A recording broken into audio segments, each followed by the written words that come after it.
is someone who, at one point in their life, wrote a blank check to the United States of America for an amount of up to and including his or her life. That is honor, and there are far too many people in this country who no longer understand it. My name is Ben Hayden. I am a state captain with Vets for Freedom. I am also a Marine veteran that served 2 deployments to Iraq with the Marine Corps Infantry. I know firsthand the importance of America's role in Iraq. That is why I joined the Marine Corps, and that is why I now stand with Vets for Freedom, the foremost group of Iraq and Afghanistan veterans in the country. Vets for Freedom is dedicated to educating the American people on the importance of our roles in Iraq and in Afghanistan, using our firsthand experiences as our lesson plans. As veterans of the armed forces, it was and always will be our job to keep America safe. Whether that means patrolling the streets of Fallujah or talking to a high school class about the importance of the war in Iraq, you can always count on the United States veterans to do what is necessary. We know what dangers there are in the world because we have been there. We've seen the eyes of the enemy, and we know what he is capable of. I would like to thank a few groups this afternoon before we get started. I apologize before I thank anybody if I missed anyone. First and foremost, I would like to thank any veterans, active duty or retired, for their service. Also their families for the sacrifices that they have made. But I'd also like to thank the senators, the representatives from the federal level that were able to make it out today. Also the members of the state legislature that have made it out. Really appreciate the support. I would also like to thank the Veterans Barbecue crew for the excellent meal they have for us afterwards. And also Markey's Rental and Staging Company for their use of all the equipment we have here today. Also the Ankeny Hy-Vee for their donations, as well as TNT Landscaping with some of their help. Anybody that I've missed, I apologize again, but we couldn't have done it without you. Thank you. We have a great selection of speakers for you guys today. These are some of the highest decorated veterans in the country. They are true American heroes. Our first speaker is one of these great Americans. He has received the Bronze Star for actions in Operation Iraqi Freedom, where he served as a captain with the Army's 1st Cavalry Division. He was named by the Secretary of Defense, Donald Rumsfeld, as one of the 50 heroes in the global war on terror.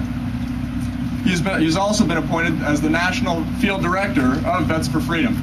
He is a good friend of mine and a native of Little Rock, Iowa. Please help me in welcoming Mr. Joel Ahrens.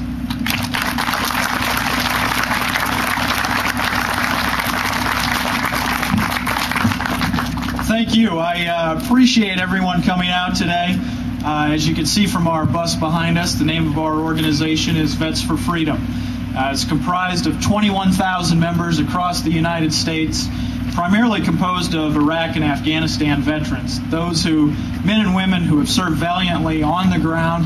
They have the experience, they have the know-how, and some of those folks are with us today. I have the honor of introducing them to you.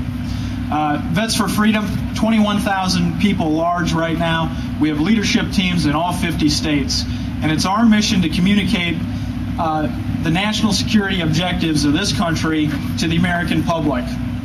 You know, we have the confidence right now of the people of Iraq.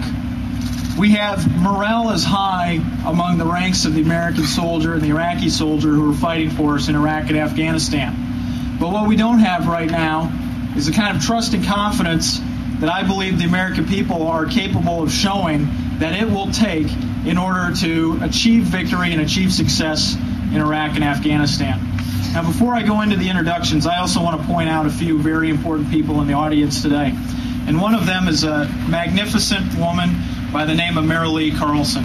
Marilee is a leader of an organization called Families United for Troops in Their Mission. And it's an organization comprised of Gold Star moms and dads and other freedom-loving folks who want to get together and support the missions in Iraq and Afghanistan. Marilee herself is a Gold Star mother, and if you get an opportunity today, you only get one chance, go up to her, say thank you, give her a hug. And thank you, Marilee.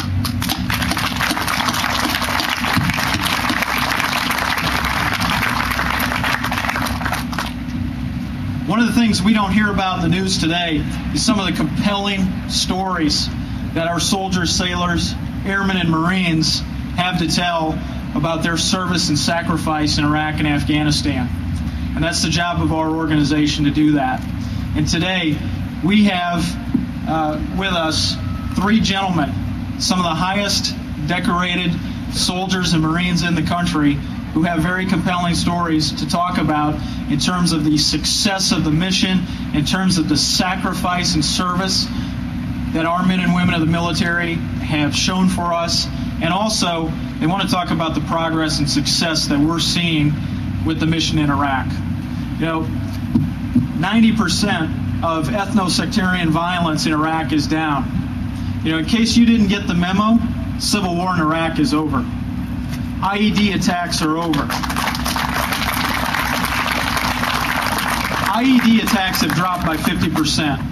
Our soldiers now have a better survival rate as well. And primarily it's because of the new counterinsurgency plan that we've adopted. And you're not going to hear these great stories in the media a lot, so we've come to give that story directly to Main Street America, and that's why we're here. And I have the opportunity today to have three of these gentlemen share their stories with you.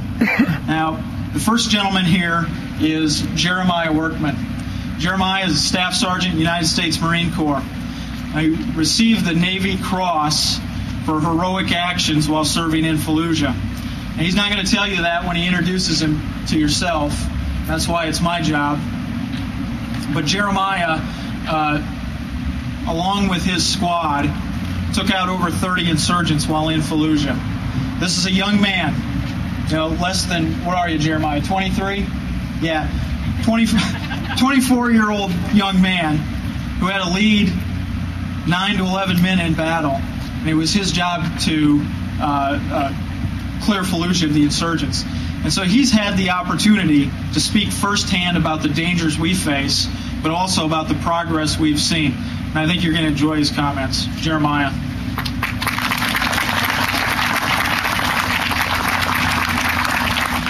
Thank you so much for being here. I can't say thanks enough for coming out here and supporting what we're doing. I want to give a real special thanks to everybody that's out here that's worn our nation's cloth. So thank you very much for all your guys' service. It's an honor and it's humbling to be riding on this bus, part of the National Heroes Tour, with some, these men that are standing to my left and right. But I got to tell you, and I think they'll all agree, I'm not so sure that we're the heroes. I think the real heroes are the guys that we weren't able to bring back, and that's the reason we're here today, so that we can stand up here and tell their stories. So today I'm going to talk. It's going to be real brief. I just want to talk a little bit about my experiences over there during the Battle of Fallujah, and then I'm going to jump forward a couple of years when I got to go back to Fallujah last September. That way I can tell you, we are where the rubber meets the road. I want to tell you some of the positive things that are happening over there, because I'm pretty sure tonight when you flip on the news, you're not going to see it. December 23rd, 2004, I had the honor and the distinct privilege of leading 10 other human beings into combat. It was the day that we opened the city of Fallujah back up to the civilians after the heavy fighting. They opened the city back up at 8 o'clock in the morning. At 9 o'clock, I found myself with the rest of my Marines in a house trapped with 30 insurgents. It was a 3-hour firefight, in your face, house to house. I'm talking 5 feet away from each other. And as a leader, it would be wrong of me to stand up here and not talk about some of the heroic things that I witnessed my Marines do in that house that day. If I was in charge and I had my way, I'd have 10 Medal of Honor recipients on my hands, because some of the things that those men did in that house were just words, don't do it justice. But I talk about one guy in particular, because when I was in that house, I was hit by 3 different grenades, and I started to feel sorry for myself, and I didn't think that I could go on. And when I looked back and I saw this man who was 34 years old, living in Bronx, New York, and when the towers went down, he quit his job and he joined the Marine Corps. I looked back and he got shot in his left arm, and he screamed, and he grabbed his arm, but he immediately grabbed his rifle with his good arm and he pulled it up to attempt to continue firing at these insurgents.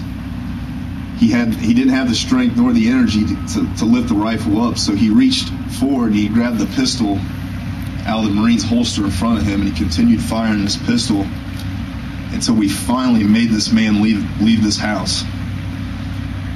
That is what got me through that day. That is something I'll never forget.